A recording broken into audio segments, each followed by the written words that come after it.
Hello YouTube, Sam here from youtube.com/onlivegamer for the new Boston, and in this tutorial we're going to continue working on our FTP downloader.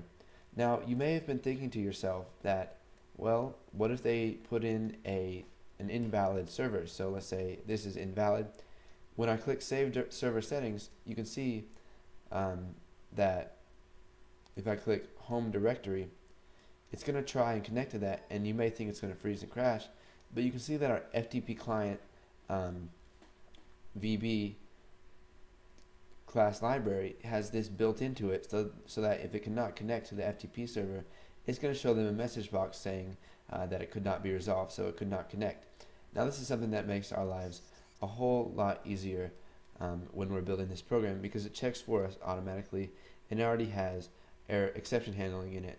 So thanks to Howard Richards for that. So now let's go ahead and allow the user to upload a file. So we'll access the click event for upload, and what we need to do is create an open file dialog. So we'll go ahead and get rid of this, and what we need to do is come into our designer, come over to our toolbox and scroll down to dialogues. So we'll open up we'll add an open file dialog. And we'll just call this open file to upload. Just hit enter there. And looks like we put that in the wrong field. That needs to go in the name. So now what we need to do is we'll do declare path name as string, and then we'll do file name as string. And let's go ahead and type open file to upload dot title, and we'll set that equal to please select a file to upload. Okay, so now I'll type if open file to upload dot show dialog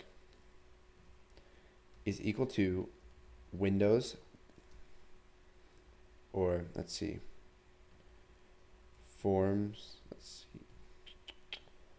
Windows.forms.dialogResult.OK.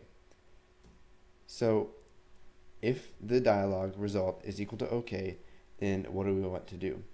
Well, we're going to set path name is going to be equal to open file to upload dot file name. So this is going to get the whole directory of the file. So now what we need to do is get the file name. Now this is where it gets a little bit tricky. So file name is going to be equal to string, or we need to get a substring of the path name. So we'll do path name dot substring, and we're going to have to give it a start index.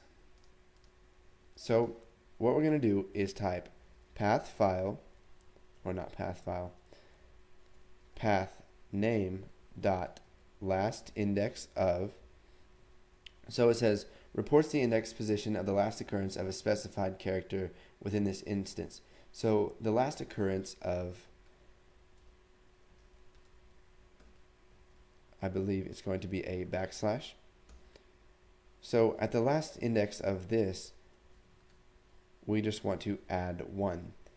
So what this is going to do is it's going to set file name equal to a substring of path name, and this substring is going to start at the last occurrence of the backslash, and we add 1 to that just so it'll start on the first character. So let's say we've got a whole long directory like C:\documents \hello.txt. What this is going to do is going to start at the last index of this. So let's say the last index is 15. It's going to add 1, and so it'll start at 16, and it'll take all the characters after that, which will get us the file name. So now what we need to do is we need to upload that file. So let's just go ahead and enclose it in a try catch statement in case any errors happen. So we will call FTP downloader dot upload, and the local file name is going to be equal to path name, and the target file name is going to be equal to file name.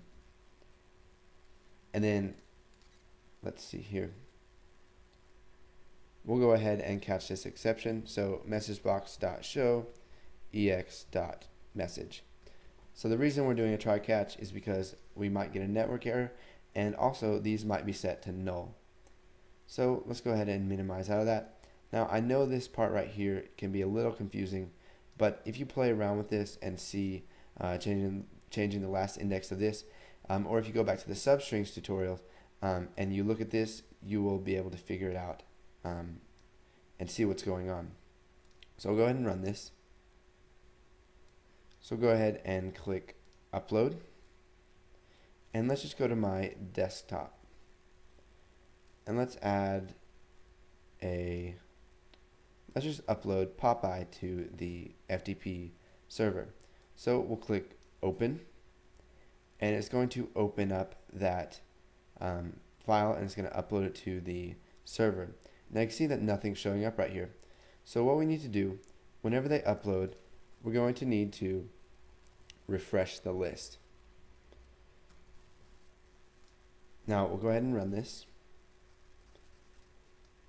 Let's go ahead and go to the home directory, and you can see here that we have popeye.jpg. Now I'll show you this by uploading another one. And you can see here the title is please select a file to upload, which is what we selected. So we'll upload a villain. So we upload the villain, and you can see it will update the list box, and it adds villaincartoon.jpg to it.